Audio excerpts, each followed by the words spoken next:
లైవ్లో చూద్దాం. వచ్చిన ఆయన్ని విపరీతమైనటువంటి వ్యాఖ్యలు చెప్పకూడనటువంటివి, ఒక ముఖ్యమంత్రి మీద మాట్లాడకూడనటువంటిది, ఒక రాజ్యాంగ వ్యవస్థలో పనిచేసేటప్పుడు హుందాగా వ్యవహరించాలా.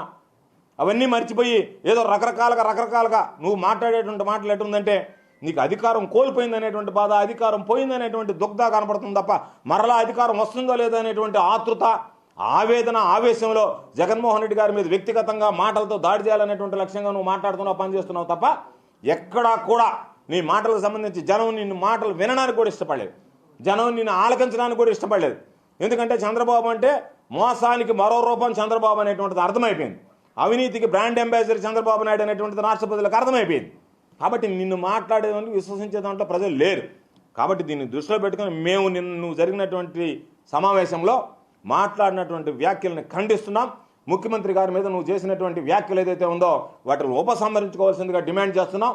తప్పనిసరిగా నీకు దమ్ము ధైర్యం ఉంటే ఏ విషయంలో మీదనే సరే చర్చకి మేము సిద్ధంగా ఉన్నాం.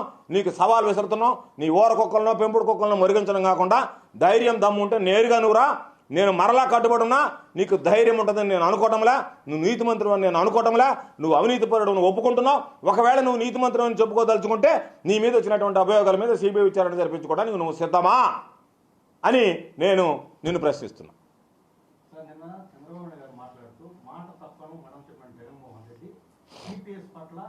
మద్యం విధానం పట్ల అంటే మద్యం లేనటువంటి తర్వాతే నేను ఓటు అడుగుతా అన్నారు. కానీ ఈరోజు నేను మీకు ఒక విషయం చెప్తా. ఎస్, దాంట్లోనే జగన్మోహన్ రెడ్డి గారి నీతి నిజాయితీ అర్థమైంది. జగన్మోహన్ రెడ్డి గారి మేనిఫెస్టో ఇచ్చాడు, చంద్రబాబు మేనిఫెస్టో ఇచ్చాడు. చంద్రబాబు నాయుడు ఇచ్చినటువంటి 600 మేనిఫెస్టోలో చంద్రబాబు నాయుడు ఎన్ని చేశాడో చెప్పమంటే 1-2 కూడా అమలు కాలే.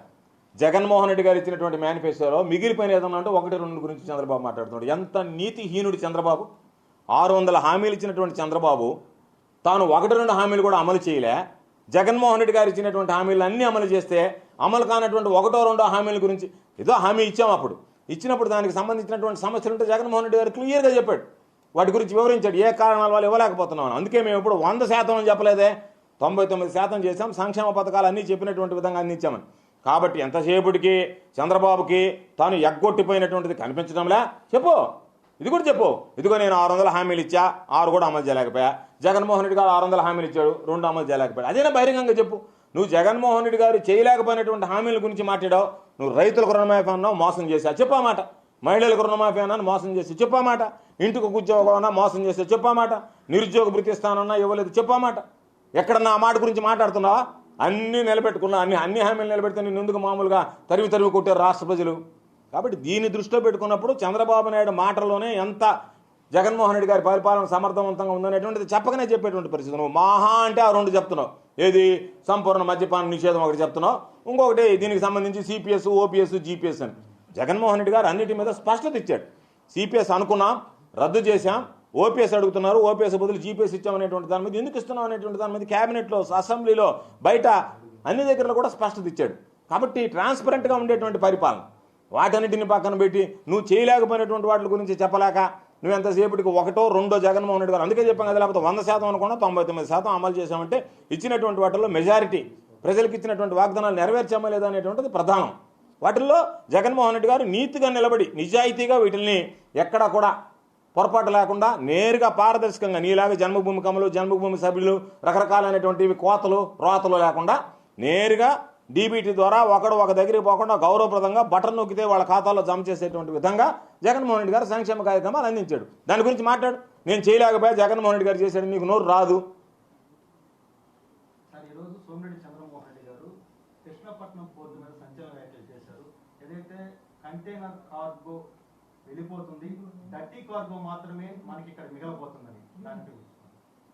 ఇప్పుడు ఇతనే డర్టీ, వీడో డర్టీ ఫెలో. నేను చెప్పేది, నీకు ఏదైనా ఒక సమస్య వచ్చినప్పుడు ఆ సమస్యని పరిష్కరించడానికి ఉంటాయి.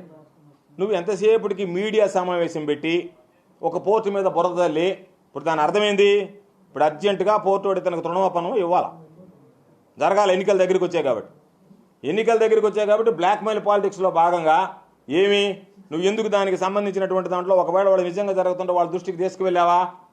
మేము ముందుగానే మాట్లాడాం, మీరు ఏదో కంటైనర్స్ని స్లోగా విత్డ్రా చేయాలనేటువంటి ఆలోచన ఉందంట, మీరు మెడ్రాస్కి కంటైనర్లు మారుస్తున్నారంట. మొత్తం ఇది దీనికి సంబంధించినటువంటి దాంట్లో ఓన్లీ ఇది మామూలుగా డ్రై పోర్ట్గా డస్ట్ ఇదిగా మారేటట్టుగా ఉంది. కాబట్టి మీరు దాని మీద దృష్టి పెట్టండి అని చెప్పి అడిగాం. వాళ్ళు హెడ్ ఆఫీస్తో మాట్లాడి మేము మొత్తం కూడా ఒక్కసారి తీయటం లేదు, ఆపరేషన్కి సంబంధించి వెజల్స్ ఇక్కడికి రావడానికి ఇబ్బందిగా ఉన్నటువంటి మారుస్తున్నామని చెప్పారు.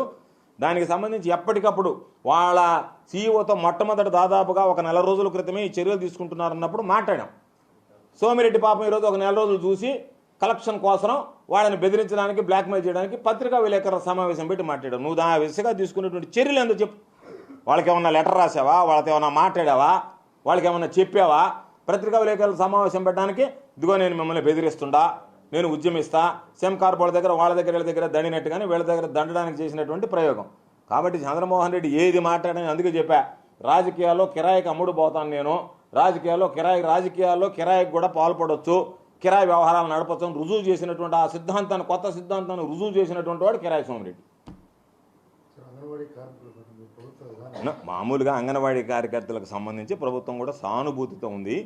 అందుకనే ప్రభుత్వం దానికి సంబంధించినటువంటి మనం ఈ రాష్ట్రంలో ఈ దేశంలో ఇచ్చేటువంటి అన్నిటిలో కూడా గౌరవప్రదమైనటువంటి జీతం ఇస్తున్నాం.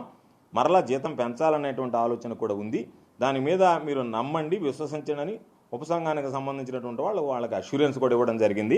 నేను కూడా కోరుకునేది ప్రతి ఒక్కరికి అంగన్వాడీల మీద అందరికీ సానుభూతి ఉంది. కాబట్టి మొండి పట్టు పట్టాల్సినటువంటి అవసరం లేకుండా సామరస్యంగా ఈ సమస్యను పరిష్కరించుకోవడానికి అవకాశం ఉంది. పిల్లలు అల్లాడుతున్నారు. కాబట్టి ఈ విషయం మీద మీరు మీ యొక్క గట్టిగా మీ యొక్క ఆలోచనని, మీ యొక్క విధానాన్ని ప్రభుత్వానికి తెలియజేశారు. కాబట్టి దయచేసి దాన్ని అంతటితో ఆపి ప్రభుత్వం ఏమి చెప్పిందో ఏమి ఇస్తుందో అనేటువంటి దానికి ఎదురు చూసి ప్రభుత్వానికి సహకరించాల్సిందిగా నేను కోరుకుంటున్నాను.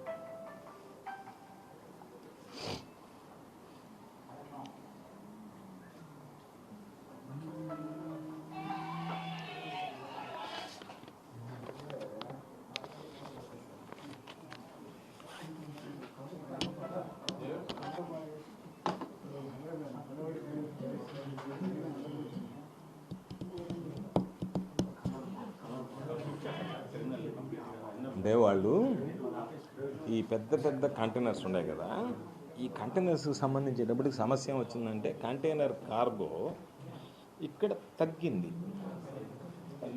బిజినెస్.